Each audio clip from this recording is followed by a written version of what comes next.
बेटी की विदाई। एक शहर में एक आदमी रहता था। उसके दो बेटियां थी। बड़ी बेटी की शादी थी। शादी के बाद विदाई का समय था। स्नेहा अपनी माँ से मिलने के बाद अपने पिता से लिपट कर रो रही थी। वहाँ मौजूद सब लोगों की आंखें नम थीं। स्नेहा ने घूंघट निकाला हुआ था। वह अपनी छोटी बहन के साथ सजाई गई गाड़ी के नजदीक आ गई थी। दूल्हा अविनाश अपने खास मित्र विकास के साथ बातें कर रहा था। विकास, यार, अविनाश सबसे पहले घर पहुंचते ही होटल अमृत बाग चलकर बढ़िया खाना खाएंगे।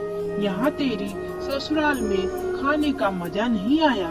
तभी पास में खड़ा अविनाश का भाई छोटा भाई राकेश बोला, हाँ यार, पनीर कुछ ठीक नहीं था और रसमलाई में रस ही नहीं था। और वाह ही कर कर जोर जोर से हंसने लगा। अविनाश भी पीछे नहीं रहा। अरे हम लोग अमृत बाग चलेंगे, जो खाना है खा लेना। मुझे भी यहाँ खाने में मजा नहीं आया। रोटियां भी गर्म नहीं थी। अपने पति के मुंह से यह सब सुनते ही स्नेहा, जो घूंघट में गाड़ी में बैठने ही जा रही थी, वापस मुड़ी और गाड़ी के फाटक को जोर से बंद किया। घूंघट हटाकर अपने पापा के पास पहुंची। अपने पापा का हाथ अपने हाथ में लिया। मैं ससुराल नहीं जा रही पिताजी, मुझे यह शादी मंजूर नहीं। ये शब्द सुन से इतनी जोर से कहे कि सब लोग हक्के बक्के रह गए। सब नजदीक आ गए। स्नेहा के ससुराल वालों पर तो जैसे पहाड़ टूट पड़ा। मामला क्या था या किसी की समझ में नहीं आ रहा था। तभी स्नेहा के ससुर राधे श्याम जी ने आगे बढ़कर स्नेहा से पूछा, लेकिन बात क्या है बहू? शादी हो गई है, विदाई का समय है। अचानक क्या हुआ कि तुम शादी को नामंजूर कर रही हो? अविनाश की तो मानो दुनिया ही लुटने जा रही थी। वह भी स्नेहा के पास आ गया। अविनाश के दोस्त भी। सब लोग जानना चाहते थे कि आखिर ऐन वक्त पर क्या हुआ कि दुल्हन ससुराल जाने से मना कर रही है। स्नेहा ने अपने पिता दया शंकर का हाथ पकड़ कर रखा था। स्नेहा ने अपने ससुर से कहा, बाबूजी, मेरे माता पिता ने अपने सपनों को मारकर हम बहनों को पढ़ाया लिखाया और काबिल बनाया है। आप जानते हैं एक बाप के लिए बेटी क्या मायने रखती है। आप वह आपका बेटा नहीं जान सकते क्योंकि आपके कोई बेटी नहीं है। नेहा रोती हुई अपने बोली जा रही थी, आप जानते हैं मेरी शादी के लिए बस शादी में बारातियों की आवाभगत में कोई कमी न रह जाए, इसलिए मेरे पिताजी पिछले 1 साल से रात को 2-3 बजे तक जागकर मेरी माँ के साथ योजना बनाते थे। खाने में क्या बनेगा, रसोईया कौन होगा। पिछले 1 साल में मेरी माँ ने नई साड़ी नहीं खरीदी क्योंकि मेरी शादी में कमी न रह जाए। दुनिया को दिखाने के लिए अपनी बहन की साड़ी पहनकर मेरी माँ खड़ी है। मेरे पिता की 150 रुपए की नई शर्ट के पीछे बनियान में 100 छेद है। मेरे माता पिता ने कितने सपनों को मारा होगा, ना अच्छा खाया ना अच्छा पिया होगा।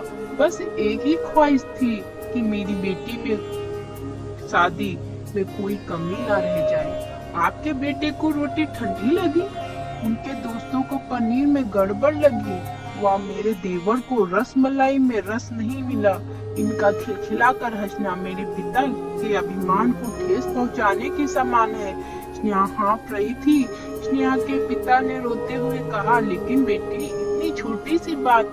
स्नेहा उनकी बात बीच में काटते हुए बोली, या छोटी सी बात नहीं है पिताजी, मेरे पति को मेरे पिता की इज्जत नहीं। रोटी क्या आपने बनवाई, रसमलाई पनीर या सब केटर्स का काम है, ना कि मेरे पिताजी का।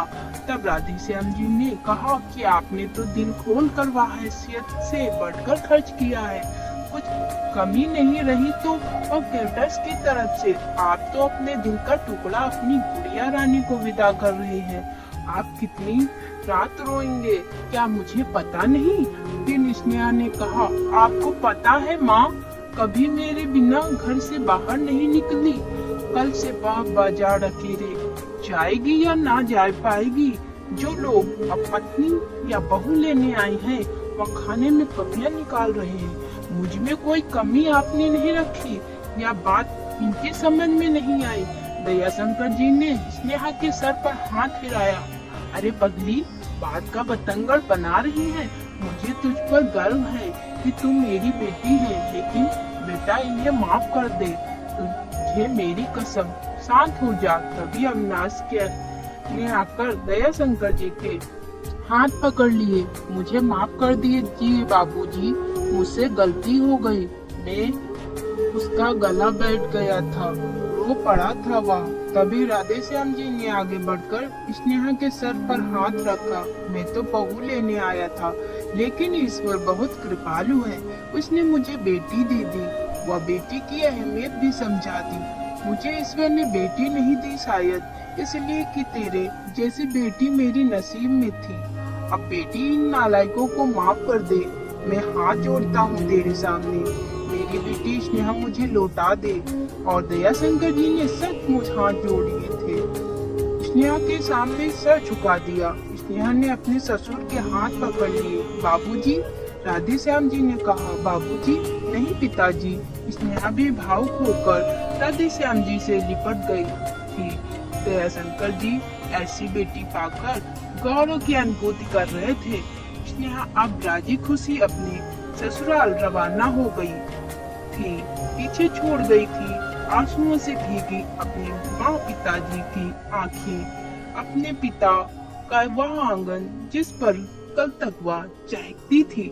आज से इस आंगन की चिड़िया उड़ गई थी किसी दूर प्रदेश में और किसी पेड़ पर अपना घरौंदा बनाएगी। यह कहानी लिखते वक्त मैं उस मूर्ख व्यक्ति के बारे में सोच रहा था जिसने बेटी को सर्वप्रथम पराया धन की संज्ञा दी होगी। बेटी माँ बाप का अभिमान व अनमोल धन होता है, पराया धन नहीं।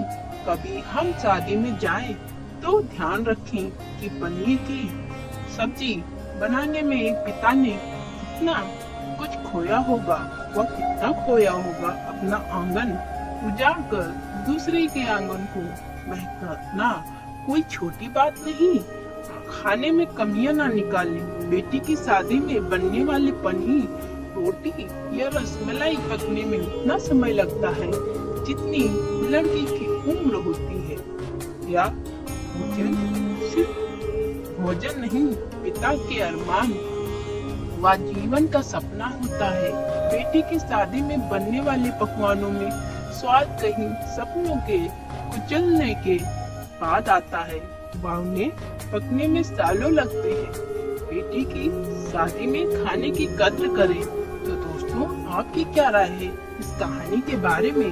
कमेंट में जरूर बताएं। अगर कहानी अच्छी लगी हो तो कहानी को लाइक कमेंट शेयर करना ना भूलें। अगर चैनल पे नए हैं तो चैनल को सब्सक्राइब करें, बेल आइकन वाला बटन दबाना ना भूलें ताकि मेरी कहानी आप तक सबसे पहले ही पहुंचती रहे। यादें बने रहने के लिए आपका बहुत बहुत